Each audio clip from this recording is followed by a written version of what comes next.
इस क्वेश्चन में कह रहा है a ray PQ incident normally on the refracting face BA is refracted in the prism BAC made of material of refractive index 1.5. Complete the path of ray through the prism. From which face will the ray emerge? From which face will the ray emerge? Justify your answer. ठीक है, तो ये थोड़ा बढ़िया question लगा। अब देखो इसमें क्या करना है हमें। रिफ्रैक्टिव इंडेक्स तो दे रखा है मटेरियल का 1.5। ठीक। तो अब देख लेते हैं। देखो, अब ये जो रे है पी क्यू, वो किसी भी फेस से टकरा सकती है। एसी से भी टकरा सकती है और बीसी से भी।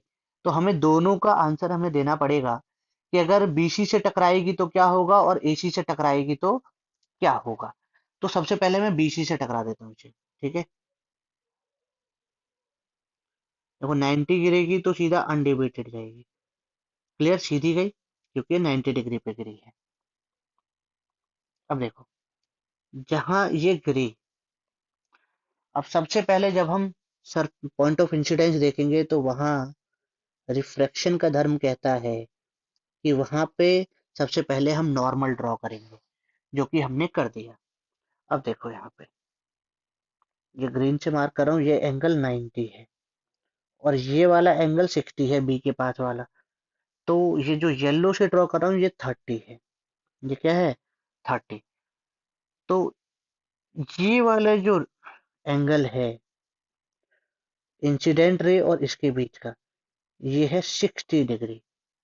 ठीक है, तो यहाँ पे angle of incidence is 60 degree जब रे सरफेस बीसी को, मतलब फेस बीसी पे स्ट्राइक करेगी। ठीक है, तो सबसे पहले हम क्रिटिकल एंगल की बात करते हैं। तो साइन सी इक्वल टू 1/1.5। तो साइन सी इक्वल टू ये क्या हो जाएगा 2/3, मतलब sine C equal to 0.66। Clear, ये इक्वेशन बनवा लेते हैं। अब देखो एंगल ऑफ इंसिडेंस से देख लेते हैं। साइन आई इक्वल टू कितना आ गया, साइन 60। साइन 60 की वैल्यू हो गई √3/2, बोले तो 1.732/2, मतलब 0.866। 0.866। ठीक है, तो अब देखो तो क्या हुआ यहाँ पे, sine I is greater than sine C. तो सीधी सी बात है, I is greater than C, मतलब angle of incidence is greater than C. तो यहाँ पे क्या हो गया, टी आई आर। ठीक है, तो हमें स्टेटमेंट लिखना पड़ेगा बाद में, वो मैं लिख के बताऊंगा कि कैसे लिखना है। ठीक है, अब देखो नेक्स्ट, अगर यही रे, ये पीक्यू वाली जब सरफेस एसी से टकराएगी तो क्या होगा। अच्छा हाँ, इसके बाद क्या होगा ये भी बताता हूँ। पहले इस रे को हटाते हैं। ठीक है, ये यहाँ से टी आई आर करके इधर जाएगी। टी आई आर करके इधर गई, तो ये एंगल अगर 60 थी ये वाली, ठीक, तो ये एंगल भी कितनी बनेगी, 60। क्लियर, अब जब मैं इधर नॉर्मल ड्रॉ करूंगा, नॉर्मल के साथ अगर ये एंगल 30 है तो ये भी एंगल 30 होगी। तो यहाँ पे एंगल ऑफ इंसिडेंस जो है वो क्रिटिकल से कम हो जाएगी। देखो कैसे, 30 डिग्री के लिए क्या हो जाएगा, sine i equal to sine 30, मतलब आई इक्वल टू, सॉरी ये क्या कर दिया, साइन आई इक्वल टू 1/2 मतलब 0.5। अब इसे क्रिटिकल एंगल से कंपैरिजन करो तो आई इज लेस देन सी आ रहा है। ठीक ना, यहाँ से कंपैरिजन करो ना, 0.5 है। क्लियर, तो रे अब तो एसी से तो निकल जाएगी, क्यों, क्योंकि angle of incidence is less than critical angle. Clear, ये तो बात हो गई जब रे फेस बीसी पे गिरेगी तो क्या होगा। बीसी से टीआईआर होगा, फिर एसी पे गिरेगी, वहां से बाहर निकल जाएगी। क्लियर। अब इसे मिटा के दोबारा से अब मैं एसी वाले का बनाता हूँ। मतलब जब एसी से स्ट्राइक करेगी तो क्या होगा वो बनाता हूँ। अब उसे बना लेना पॉज करके। ठीक है। अब देखो अब क्या होगा। अब अगर रे जब एसी से टकराएगी,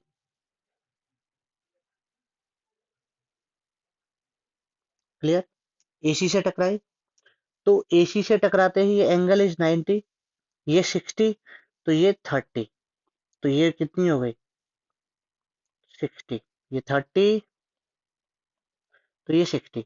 तो यहाँ पे जब मैं नॉर्मल ड्रॉ करूंगा तो ये एंगल कितनी हो जाएगी 30। अब देखो एंगल ऑफ इंसिडेंस तो 30 हो गई। ठीक है। तो अब इसका मतलब ये रे यहाँ से टकरा के इधर चली जाएगी। क्लियर। मतलब यहाँ पे गिरेगी तो यहाँ से टकरा के इधर निकलेगी। अगर बीसी पे गिरी तो, और एसी पे गिरेगी तो वो भी एसी से ही बाहर जाएगी। मतलब दोनों ही केस में रे will emerges out from phase AC. तो अब देखो क्या लिखना है हमें। लिखना ये है कि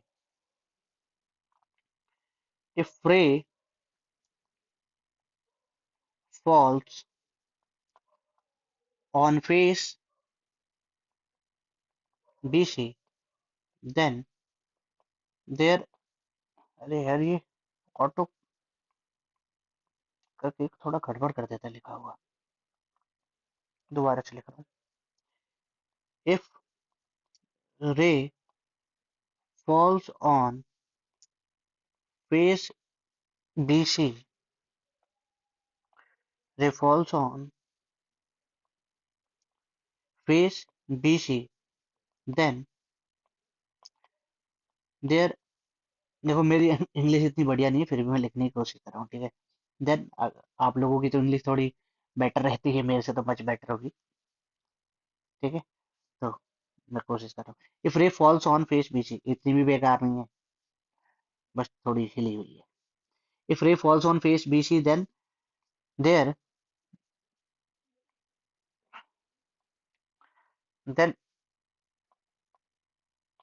angle of incidence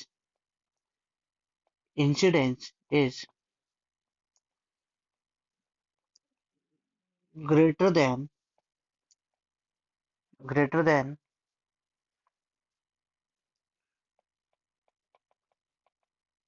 critical angle. Angle of incidence is greater than critical angle. So TIR takes place from phase BC.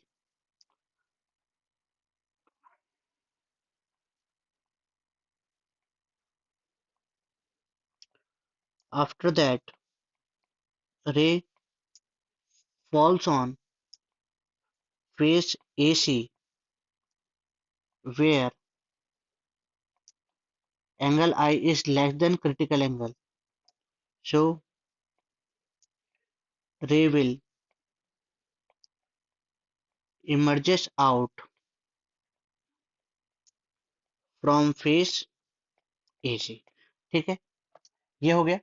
इसके बाद हम क्या कहेंगे, इफ रे falls या striking on face AC, then angle of incidence वो 30 डिग्री आई थी, is less than critical angle. ये पूरा आप लिखोगे लेस देन क्रिटिकल एंगल। सो रे will emerges out from phase AC. ठीक। तो ये सेकंड पॉइंट हो गया और ये फर्स्ट पॉइंट हो गया। तो इसके बाद हम क्या लिखेंगे, क्या लिखेंगे,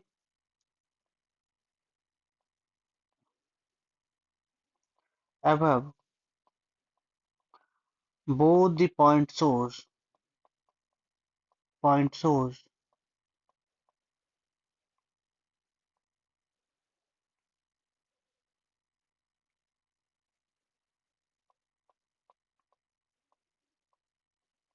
they will always emerges out from phase AC only. Clear? Only काट देते हैं AC से। ठीक है, दोनों पॉइंट से यही पता लग रहा है, अगर AC पे गिरेगा तो फिर तो वैसे ही बाहर, और अगर BC से स्ट्राइक करता है तो TIR करके फिर भी AC से बाहर। क्लियर? तो ये कंप्लीट आंसर हो गया इस क्वेश्चन का। क्लियर?